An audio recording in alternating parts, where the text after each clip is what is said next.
good, y'all? It's Brian R. Keith. One more time. Yeah, I done messed up my last video messing around. Clumsy. This is what the 100 videos is all about. Before I get into my little story, I want to make sure you like, subscribe. I got a ways to go on my 100-day, 100 video challenge. But I'm going to do it. I ran a little late today, but it's all good. I got a few minutes before my actual train comes. So check this out, right? So, like when I get home at night, a lot of times I like to, depending on the day, but I like to watch Finding Your Roots with Henry Louis Gates, right? And this latest show had Cara Burnett and Niecy Nash. Now, they go into finding your history, going through DNA, they go through census records, birth certificates, marriage, news articles, or any type of document that they can find. They trace your family tree back. Now, my point of bringing this up is that in both these ladies' cases, there's a question on what grandma was doing, when nobody was looking. And this seems to come up a lot, where in Cara Burnett's case, she was wondering if her last name actually belonged to her because grandma had been married 6 times. Now, mind you, grandma was born in the late 1800s, and grandma was getting down. She was bouncing from man to man to make her main husband jealous, right? That's Cara Burnett's case, right? So this is the late 1800s, early 19, right? So here it is, we got Niecy Nash. Niecy Nash, come to find out that her father's dad, her grandfather. Okay, we're gonna try this again. So as I was saying about Niecy Nash, so her dad's dad, come to find out, is not the dad. You see, while grandma was newly wedded, she was creeping with a gentleman less than a mile away.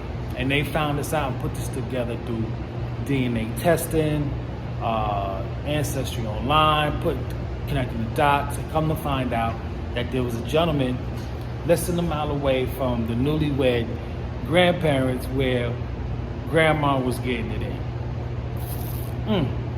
There's another case where I forgot the gentleman's name, but he wrote what's that show? Game of Thrones. Gentleman from New Jersey. So he was tight with his grandma, and he had a grandpa he called Grandpa Louis, if I'm not mistaken. Grandpa Louis stopped coming around. He didn't understand why. There was rumors around town that there was, Grandpa had another family across town, as they did back in the days, As long as the husband held it down, as long as the man held it down, it was what it was. But Grandpa Louis stopped coming around. So Henry Louis Gates, did the DNA thing, checked the paperwork, found some relatives, did some DNA testing. Come to find out, Grandpa Louis is not the grandpa. So Henry Louis Gates had to ask, do you think grandma knew?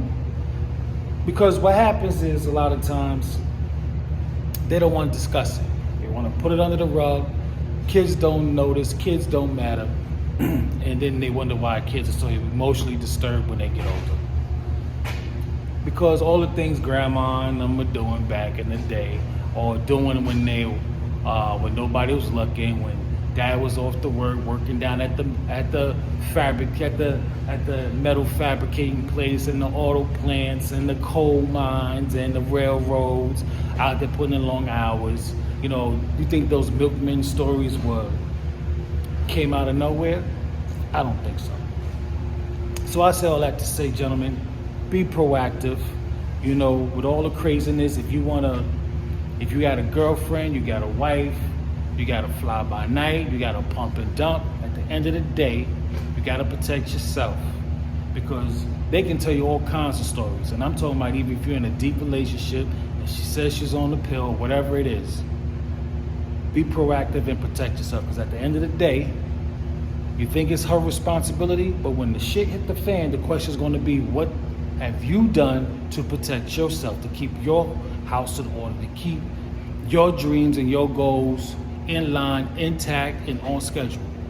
You got to ask yourself that. What did you do? Were you proactive in taking care of that part of your business?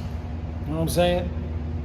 But nonetheless, like I always say, be proactive, be productive, and more or less, and better yet, be positive. This is Brian Keith, man. I see you on day 6. Peace.